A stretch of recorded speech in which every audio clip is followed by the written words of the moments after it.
Hello students, so today we will start our new topic of Unit 9 Electronic Devices, that is biasing and types of biasing, forward biasing and reverse biasing.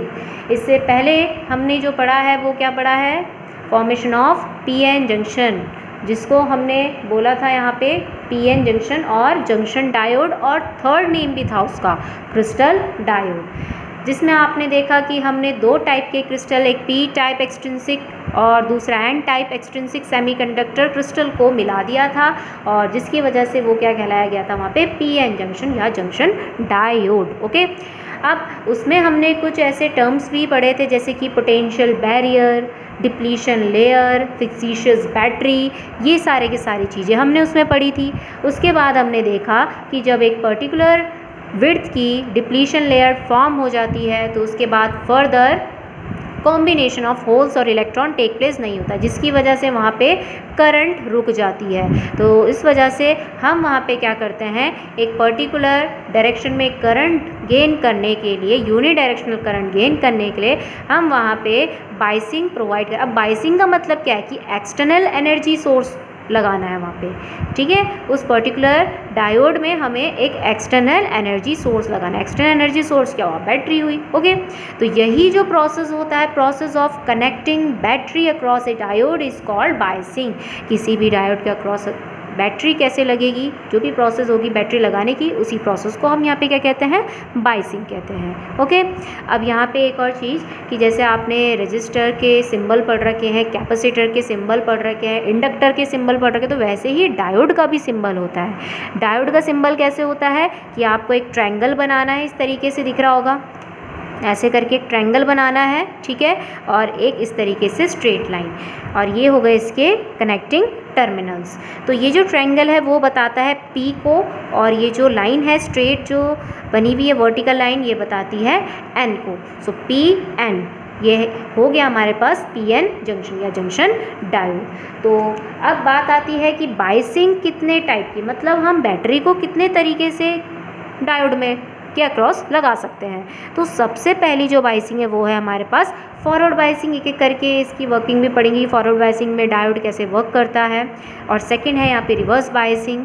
तो forward biasing का मतलब क्या हुआ, अब देखिए battery के दो ही terminal होते हैं, एक पॉजिटिव एंड दूसरा नेगेटिव, जिसमें आपको पता है ये ट्रायंगल पी को बता रहा है एंड ये जो लाइन है ये एन को बता रहा है, ठीक है।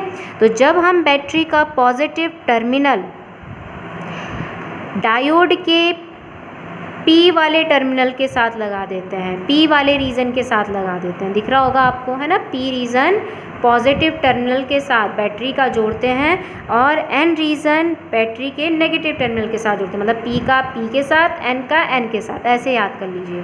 तो इस टाइप का जो हमारे पास बाइसिंग होती है उसे हम कहते हैं फॉरवर्ड बाइसिंग।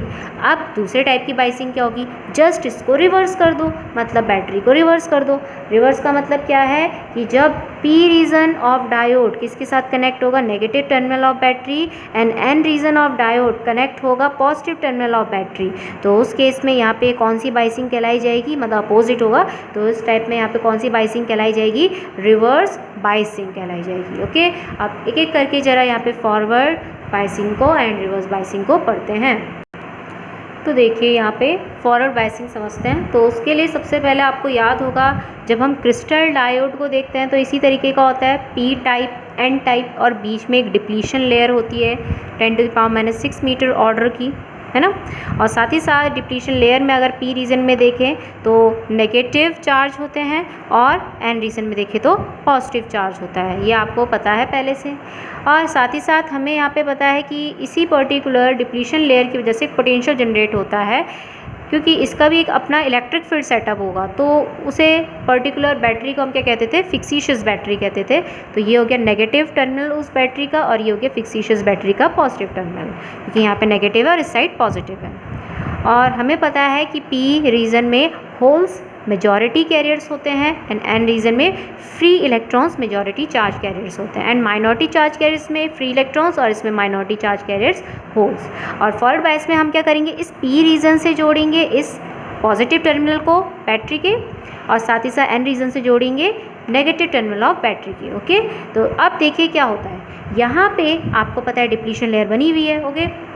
यहाँ पे जैसे ही पॉजिटिव टर्मिनल कनेक्ट होगा तो ये पॉजिटिव साइड इस पर्टिकुलर पी रीजन के मेजॉरिटी चार्ज कैरियर्स जो कि होल्स हैं पॉजिटिव, उन्हें कहाँ की तरफ एक्सेलरेट करवाएगा, उन्हें कहाँ की तरफ मूव करवाएगा, towards the junction, towards the junction. इस तरीके से क्यों? क्योंकि ये जो पॉजिटिव चार्ज है इन पॉजिटिव चार्ज को रिपल करेगा। देखिए पॉजिटिव इस पॉजिटिव, क्योंकि देखिए इलेक्ट्रिक फील्ड सेटअप हो रहा है ना, यहाँ पे पॉजिटिव तो इस साइड पॉजिटिव होगा, इधर नेगेटिव है तो इस साइड नेगेटिव होगा। तो ये जो एक्सटर्नल इलेक्ट्रिक फील्ड पॉजिटिव है वो किसको यहाँ पे रिपल करेगा, इस पर्टिकुलर पॉजिटिव होल्स को रिपल करेगा टुवर्ड्स दी जंक्शन। ऐसे ही जो नेगेटिव टर्मिनल है बैटरी का वो यहाँ पे इन फ्री इलेक्ट्रॉन्स को रिपल करेगा और कहाँ की तरफ भेजेगा, इस पर्टिकुलर जंक्शन के टुवर्ड्स, डिप्लीशन लेयर के टुवर्ड्स। अब आपको पता है कि जब यहाँ पे, अब आप खुद देखिए मैंने यहाँ पे इसको इस तरीके से बना दिया क्रिस्टल स्ट्रक्चर की तरह। ये पी टाइप ऐसी टाइप का था, याद होगा आपको, इंडियम हम लगाते थे बीच में, है ना, डोपिंग करते थे, और एन टाइप में आर्सेनिक लगाते थे, डोपिंग करते थे। और इसमें तो आपको दिख रहा होगा होल्स हैं जहाँ पे गोल गोल इस तरीके से बना रखा है मैंने सर्कल फॉर्म में, ये होल्स हैं। और ये हमारे पास फ्री इलेक्ट्रॉन जो कि माइनॉरिटी चार्ज कैरियर्स है, क्योंकि ये पी रीजन है, ओके, पी रीजन बना रखा। और ये कौन सा रीजन है, यहाँ पे एन रीजन है, ठीक है, जिसमें बहुत सारे नंबर ऑफ यहाँ पे क्या है, फ्री इलेक्ट्रॉन्स हैं। अब क्या होगा कि जैसे ही ये इलेक्ट्रॉन इस पर्टिकुलर डिप्लीशन लेयर को ओवरकम करते हुए जाएगा, तो देखिए यहाँ से ओवरकम करते हुए जाएगा ना, बीच में क्या है, एक लेयर है, डिप्लीशन लेयर है, ठीक है, ओवरकम करते हुए जाएगा। तो यहाँ पे जैसे ही वो डिप्लीशन लेयर को ओवरकम करते हुए जाएगा तो इस पर्टिकुलर डिप्लीशन लेयर से कोवलेंट बॉन्ड ब्रेक होगी। कोवलेंट बॉन्ड ब्रेक होने का मतलब क्या है कि होल और जो इलेक्ट्रॉन की कॉम्बिनेशन से बनी है डिप्लीशन लेयर है वो एक एक पेयर यहाँ पे टूटता जाएगा।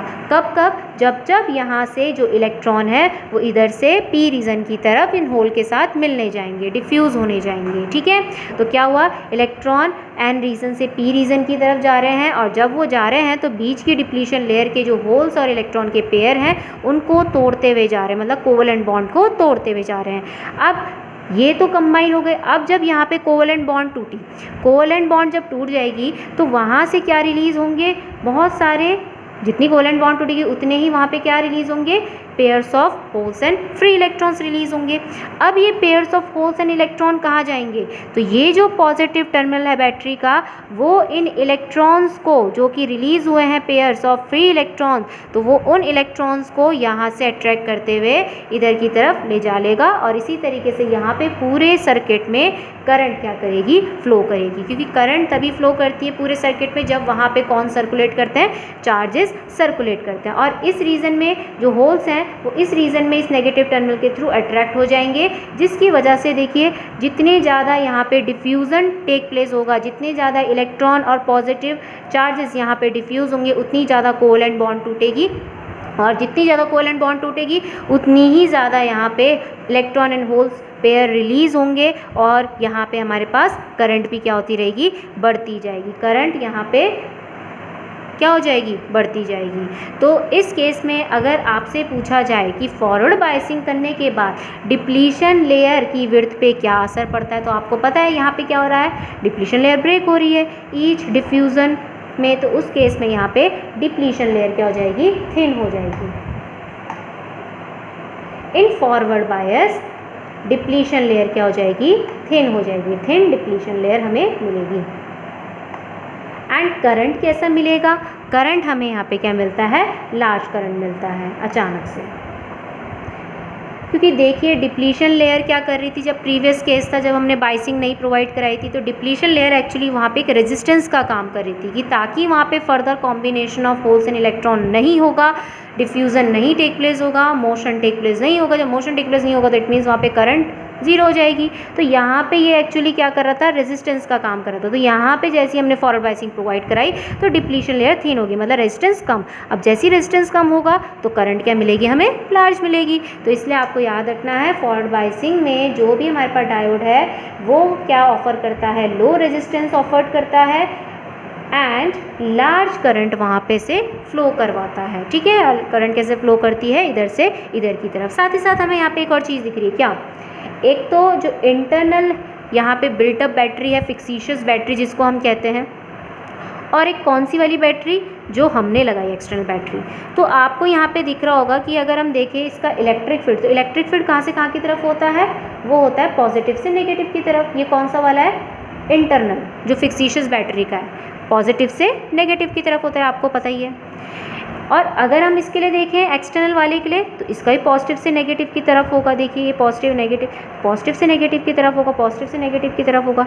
EF दोनों की डायरेक्शन क्या आ रही है यहाँ पे, दोनों की डायरेक्शन आ रही है अपोजिट, दोनों की डायरेक्शन अपोजिट आ रही है। तो इससे ये भी एक रीज़न पता चलता है कि जो हमारा एक्सटर्नल इलेक्ट्रिक फील्ड है वो इस पर्टिकुलर डिप्लीशन लेयर के इंटरनल इलेक्ट्रिक फील्ड को क्या करता है, कम करता है। क्योंकि आपको पता है, क्योंकि यही जो इलेक्ट्रिक फील्ड है, यही जो पोटेंशियल बैरियर है, वो आगे चल के यहाँ पे इस पर्टिकुलर डायोड के करंट को रोकने का काम करता है। तो इट मीन्स कि जो भी हमारा यहाँ पे क्या है, एक्सटर्नल बैटरी सोर्स है, उसका इलेक्ट्रिक फील्ड यहाँ पे अपोज करता है इंटरनल फिक्सिशियस बैटरी के इलेक्ट्रिक फील्ड को।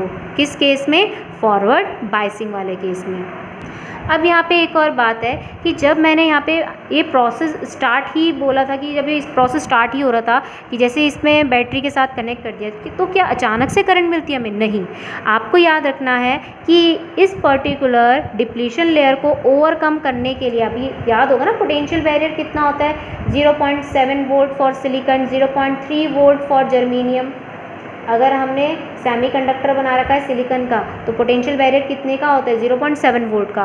अगर हमने जर्मेनियम का बना रखा है सेमीकंडक्टर, तो कितने का होता है, 0.3 वोल्ट का होता है। तो इसका मतलब क्या है कि अगर हमने यहाँ पे सिलिकॉन ले रखा, क्योंकि मैंने सिलिकॉन का एग्जांपल लिया है, तो अगर एक्सटर्नल जो इलेक्ट्रिक फील्ड है बैटरी का वो 0.7 वोल्ट से कम होगा, तो उस केस में यहाँ पे ये फ्री इलेक्ट्रॉन्स और होल्स इस पर्टिकुलर डिप्लीशन लेयर को ओवरकम करके नहीं डिफ्यूज़ हो पाएंगे। तो डिफ्यूज़न टेक प्लेस कराने के लिए, करंट ज़्यादा करने के लिए, अचानक से करंट अगर हमें लार्ज करवानी है, करंट फ्लो करवाने के लिए इस पर्टिकुलर डायोड से यहाँ पे इस डिप्लीशन लेयर को ओवरकम करवाना पड़ेगा। और ओवरकम करवाने के लिए एक्सटर्नल जो भी इलेक्ट्रिक फील्ड, जो एक्सटर्नल बैटरी का पोटेंशियल डिफरेंस है, वो इस पर्टिकुलर डिप्लीशन लेयर के पोटेंशियल बैरियर से ज़्यादा होना चाहिए। तो इट मीन्स करंट जो हमें मिलेगी वो कब मिलेगी, 0.7 वोल्ट से अबव में मिलेगी। तो जैसे ही हम एक्सटर्नल यहाँ पे वोल्टेज 0.7 वोल्ट से आगे बढ़ा देंगे, तो अचानक से करंट हमें लार्ज मिलेगी। किस वाले केस में, फॉरवर्ड बायसिंग वाले केस में। लेकिन इससे कम में बहुत ही माइन्यूट भी क्या बोले, मतलब नेग्लिजिबल करंट, ओके, वो मिलेगी हमें। तो वो पर्टिकुलर वोल्टेज, जिस पर्टिकुलर वोल्टेज में हमें अचानक से फॉरवर्ड बायसिंग में करंट मिल जा रही है, जिसमें कौन सा वोल्टेज है, 0.7 वोल्ट से अबव वोल्टेज, ठीक है। तो 0.7 वोल्टेज, तो वो पर्टिकुलर लिमिटिंग वोल्टेज, जिससे अगर अबव हम यहाँ पे क्या कर रहे हैं, वोल्टेज बढ़ा रहे, तो वहाँ पे हमें अचानक से करंट मिल जा रही है, लार्ज करंट, तो उस पर्टिकुलर वोल्टेज को हम यहाँ पे क्या कहते हैं, नी वोल्टेज कहते हैं।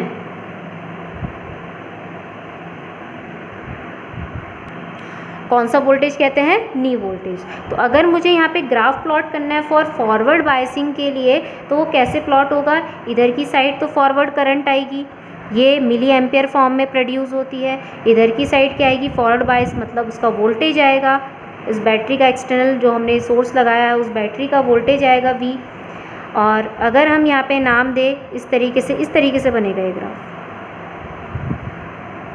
तो आपको दिख रहा होगा ना, इस पर्टिकुलर पॉइंट पे अचानक से करंट बढ़ जा रही है, तो ये कौन सा पॉइंट है, ये होगा फॉर सिलिकॉन के लिए 0.7 वोल्ट। और यही वाला देखिए, ये एक नी की तरह है, मतलब अगर हम इसको उल्टा करके देखें तो ये एक नी की तरह बन रहा है ना, नी, जिसमें अचानक से करंट बढ़ जा रही है। तो इस पर्टिकुलर वोल्टेज को हम यहाँ पे क्या कहते हैं, नी वोल्टेज कहते हैं, नी वोल्टेज, ओके, ये चीज़ हो गई। अब थोड़ा सा हम इसका क्या देख लेते हैं, डायग्राम देख लेते हैं कि अगर हम इसका प्रैक्टिकल करेंगे इस टाइप का कि V और I ग्राफ अगर हमें खींचना है, तो उसके लिए हम वहाँ पे एक्सपेरिमेंटल सेटअप कैसे बिठाएंगे इस पर्टिकुलर PN जंक्शन डायोड का, जब हम इसे फॉरवर्ड बायसिंग प्रोवाइड कराते हैं। तो उसके लिए देख लिए हमने यहाँ पे जो सर्किट डायग्राम बनाना है वो कैसे बनाना है। सबसे पहले तो PN जंक्शन डायोड, ये ब्लॉक डायग्राम है इसका, लेकिन आपको पता है इंडिकेट कैसे कराते हैं, जिसमें आपको पता है एक थिन डिप्लीशन लेयर रहेगी, इसमें P रीजन, N रीजन, और एक यहाँ पे एमीटर लगाना है, मिली एमीटर, ठीक है। मिली एम्पियर फॉर्म में जो यहाँ पे करंट को मेजर करेगा, और पैरेलल फॉर्म में हमें यहाँ पे एक वोल्ट मीटर लगाना है। वोल्ट मीटर ऑलवेज पैरेलल ही लगता है, आप सभी को पता है, क्या मेजर करने के लिए, पोटेंशियल डिफरेंस मेजर करने के लिए। साथ ही साथ करंट यहाँ पे क्या रहे, कांस्टेंट बनी रहे, जो भी इसमें करंट फ्लो कर रही है इस पर्टिकुलर सर्किट में, तो उसके लिए हमने यहाँ पे करंट कंट्रोल करने के लिए एक पर्टिकुलर रियोस्टेट लगा रखा है। रियोस्टेट आपको पता है यहाँ पे क्या करता है, हम अगर इस रियोस्टेट को एक पर्टिकुलर वैल्यू में सेट कर देते हैं, रेजिस्टेंस की वैल्यू में सेट कर देते हैं, तो वहाँ पे वो रेजिस्टेंस की वैल्यू वहाँ पे फिक्स्ड हो जाती है और करंट भी वहाँ पे कंट्रोल फॉर्म में रहता है, मतलब फिक्स्ड रहता है। ओके, और ये हो गई हमारी यहाँ पे बैटरी। और बैटरी को कैसे कनेक्ट करना है, P जिस साइड है उस साइड पॉजिटिव और N जिस साइड है उस साइड नेगेटिव। तो अगर हम एक्सपेरिमेंट करते हैं लैब में, तो उस केस में यहाँ पे PN जंक्शन डायोड को अगर हमें फॉरवर्ड बायसिंग प्रोवाइड करानी है और वो वाला ग्राफ ड्रॉ करना है जो इससे पहले भी ड्रॉ कराया था मैंने VI ग्राफ, तो उस केस में जो भी सर्किट का कॉम्बिनेशन होगा या कनेक्शन होगा वो इस तरीके से होगा।